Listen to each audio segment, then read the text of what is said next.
రోజు సంవత్సరంలో లక్షల మంది మస్కిటో బైట్స్ తో చనిపోతున్నారు. ఒక దోమ వల్లే లక్షల మంది. మీరు అందరూ మీ గూగుల్ ఓపెన్ చేసుకొని చేయండి, నా మాట నమ్మద్దు. ఆ ప్రాణాలకి విలువ లేదా?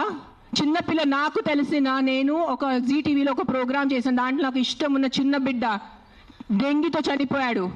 సో ఆ చిన్న బిడ్డ ప్రాణం, దానికి విలువ లేదా? సో ఒక్క కుక్క కరిస్తే ఆ ప్రాణం పోతే ఆ ప్రాణంకి విలువ?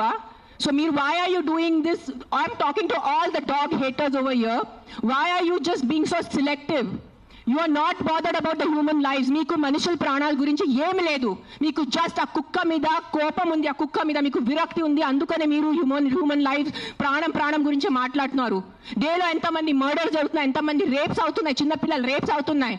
అప్పుడు ఎక్కడ పోతుంది మీ మనుషులు? Where is your humanity? అప్పుడు where is your this thing about human life? నేను చెప్తాను, మీ వీధిలో మీ ఇంటి పక్కనే ఒక 100 మంది ఉంటారు who will be raping and molesting small children. అప్పుడు మీరు ఏం చేస్తారో చిన్నపిల్లల కోసం?